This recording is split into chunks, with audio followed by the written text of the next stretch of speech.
कैसा हो स्कूल हमारा, जहाँ न बस्ता कंधा तोड़े, जहाँ न पटरी माथा फोड़े, जहाँ न अक्षर कान उखाड़े, जहाँ न भाषा जख्म उखाड़े, ऐसा हो स्कूल हमारा।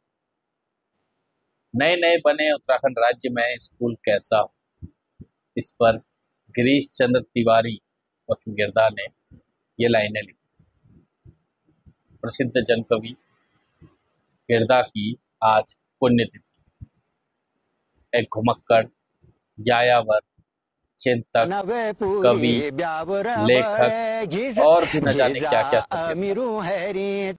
उससे मिलने वाले उसमें एक नया गिरदा ढूंढ लेते थे। आज गिरदा को गए 15 साल हो गए।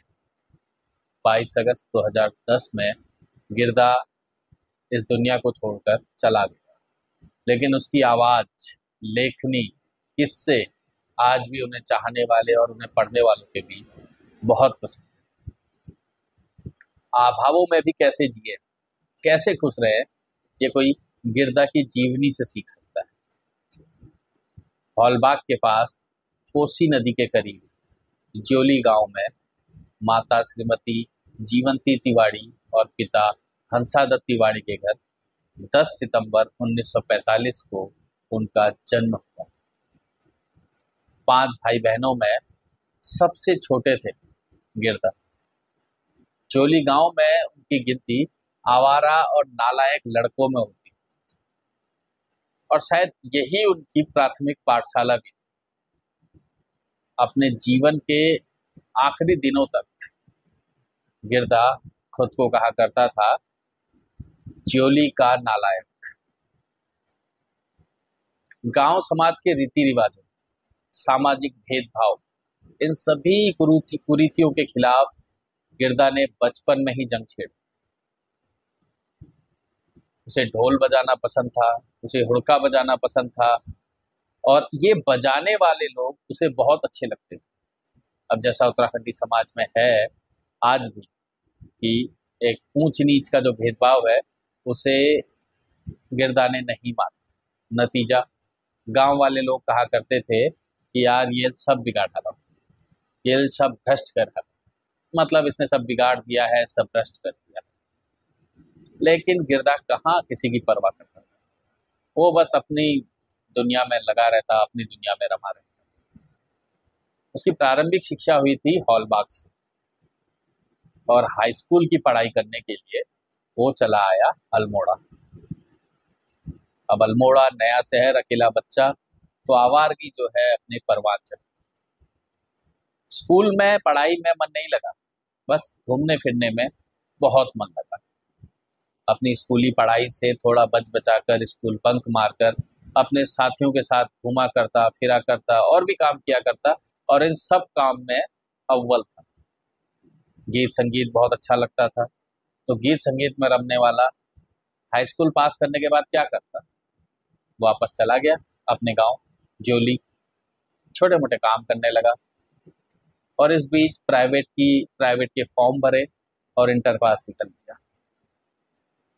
गिरदा दुनिया से अलग था, इसलिए उसकी जीवनी में, उसकी बातों में, हर चीज में आपको पता चलेगा कि हाँ, ये दुनिया से अलग है। गिरदा ने अपने गांव ज्योली से वापस आने के बाद रोजी रोटी कमाने की सोची, तो उसने अलग अलग तरह के काम। वो लखनऊ गया, अलीगढ़ गया, पीलीभीत गया।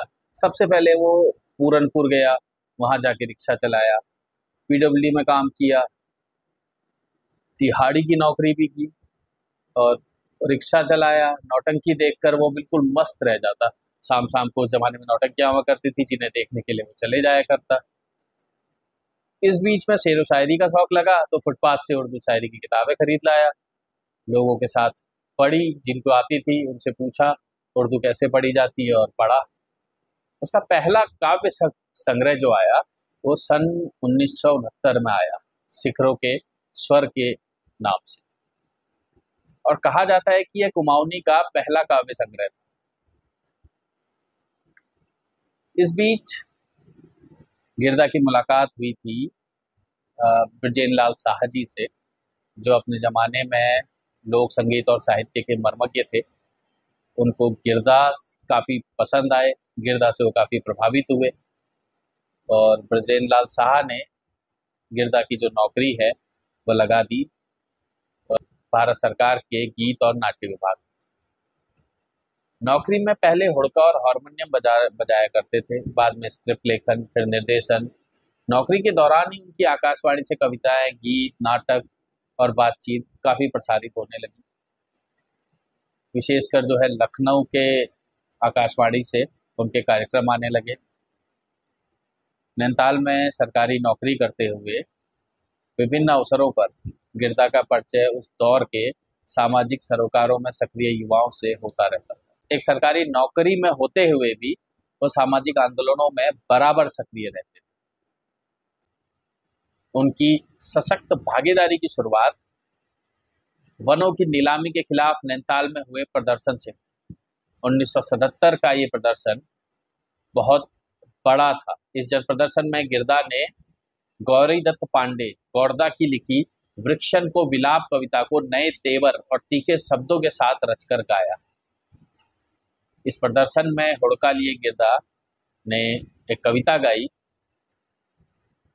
आज हिमाल तुमन के धत्यूं छो, जगो जगो हो मेरो लाल, नी कर दी हलो हमारी नीलामी, नी कर दी हलो हमर हलाल। गिरधा पूरे समाज में जुल्म के खिलाफ लड़ते लोगों की सशक्त आवाज बनी। उनको गढ़वाल या कुमाऊं की सीमाएं नहीं बात पर। सही मायनों में वो कुमाऊं या गढ़वाल के कवि नहीं थे, पूरे उत्तराखंड के कवि थे। वो जन आंदोलनों के कवि थे, जन आंदोलनों की एक चलती फिरती पाठशाला।